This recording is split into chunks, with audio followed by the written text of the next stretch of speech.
दोनों एक जादुई लाइब्रेरी के सफ़र पर निकल गए। ये एक पुरानी और गहरी छुपी हुई लाइब्रेरी थी। एक जगह थी जिसमें हर तरफ बड़ी बड़ी किताबें थीं। अंदर एक बड़ा भूरे रंग का आउल बैठा हुआ था जो किताबों से घिरा हुआ था। उसने उन्हें देखते हुए कहा, आ गए तुम दोनों, बहुत देर से इंतज़ार कर रहा था। और हाँ राजकुमारी, तुम्हारी शरारत बहुत भारी पड़ी है हमें, पता है कितना नुकसान हो रहा है। तभी लाइटनिंग बोला, चलो अब जाने भी दो, बिगड़े हुए काम को संभालने ही तो हम यहाँ आए हैं, अब जल्दी जल्दी जादुई नक्शा दे दो। तभी वाइस आउल बोले, अच्छा लो। और शाइनी, इस जंग में तुम्हें सच्चे साथी ढूंढने होंगे जो हर मुसीबत में तुम्हारा साथ देने के लिए खड़े हों। शाइनी ने सिर हिला के हाँ भरी और लाइटनिंग और शाइनी ने एक दूसरे को देखा और आश्वासन भरी मुस्कान उनके चेहरे पर थी। उन्हें अपनी दोस्ती पर यकीन था और वो नए सफ़र के लिए बिल्कुल तैयार थे। शाइनी और लाइटनिंग जादुई नक्शे के सहारे परियों के जंगल तक पहुंच गए। जैसे ही उन्होंने वहां घने जंगल में कदम रखा, हल्की नीली रोशनी चारों ओर फैल गई।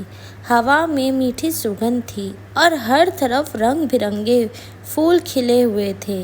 लेकिन अचानक सामने 3 चमकती परियां प्रकट हुई। उनके पंख मोती जैसे झिलमिला रहे थे और उनकी आंखों में शरारत भरी हुई थी। रुक जाओ राजकुमारी, सबसे बड़ी परी बोली, मेरा नाम पिक्सी है। तुम यहाँ पर क्या खोज रही हो? स्पार्की ने पूछा।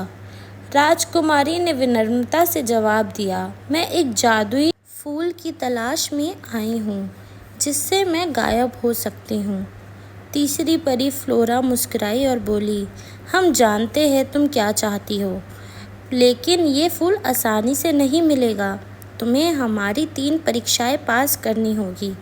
पहली परीक्षा, सच्चाई की परख। स्पार्की ने हवा में अपना वैन घुमाया और अचानक चारों ओर अंधेरा छा गया। अगर तुम इस अंधेरे में रास्ता खोज लोगी तो पता लगेगा कि कितने सच्चा दिल है तुम्हारा। वो फूल पाना चाहती हो तो, और नहीं तो अंधेरे में हमेशा के लिए फंस जाओगी। शाइनी ने गहरी सांस ली और अपनी आंखें बंद की। तभी लाइटनिंग शाइनी के साथ वहां आया और उसके हॉर्न से चमकती हुई रोशनी से रास्ता बन गया। बहुत अच्छा, तुमने अपनी पहली परीक्षा पास कर ली है, स्पार्की ने कहा। दूसरी परीक्षा, धैर्य की परीक्षा। अब पिक्सी ने अपनी वैन घुमाई और अचानक सामने एक चमकती हुई झील प्रकट हुई। इस झील में 3 कमल थे, लेकिन उसमें से सिर्फ एक असली है। अगर तुम धैर्य से सोचोगी तो तुम्हें सही कमल मिल जाएगा, लेकिन अगर जल्दबाजी करोगी तो पानी तुम्हें जकड़ लेगा। शाइनी ने झील के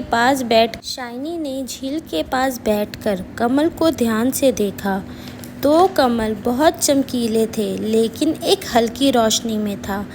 असली शक्ति दिखाने की ज़रूरत नहीं होती, ये अंदर से चमकती है, उसने सोचा और हल्की रोशनी वाले कमल को छू लिया। तुरंत झील का पानी शांत हो गया और बाकी कमल गायब हो गए। वाह, तुमने धैर्य से काम लिया। अब तुम्हें आखिरी परीक्षा देनी होगी। अब तीनों परियां एक साथ आई। ये आखिरी परीक्षा सबसे कठिन है, फ्लोरा ने कहा। तुम्हें सबसे खास चीज़ हमें देनी होगी, जैसे कि वो फूल जो तुम्हारे बालों में है। शाइनी के पास सबसे खास फूल की एक क्लिप थी जो उसकी माँ की आखिरी निशानी थी, लेकिन कुर्बानी तो देनी थी। उसने बिना सोचे वो फूल निकाला और परियों को दे दिया। तीनों परियां मुस्कुराई और अचानक उनके पंख तेज से चमकने लगे। बधाई हो शाइनी, तुमने सच्चे दिल, धैर्य और निस्वार्थ की परीक्षाएं पास कर ली है। अचानक उनके सामने एक सुनहरा फूल प्रकट हुआ। ये वही जादुई फूल है जिसकी तुम्हें ज़रूरत थी। इसका रस पी के तुम गायब हो सकती हो, शाइनी की आंखों में चमक और कृतज्ञता थी। उसने फूल को संभाल लिया और परियों का धन्यवाद किया। लेकिन क्या ये फूल ही राजकुमारी की सभी समस्याओं का हल था, या आगे भी चुनौतियों का सामना करना होगा? अगर आपको ये जानना है तो हमारे चैनल को लाइक करें, सब्सक्राइब करें और नेक्स्ट पार्ट का वेट करिएगा। Thank you.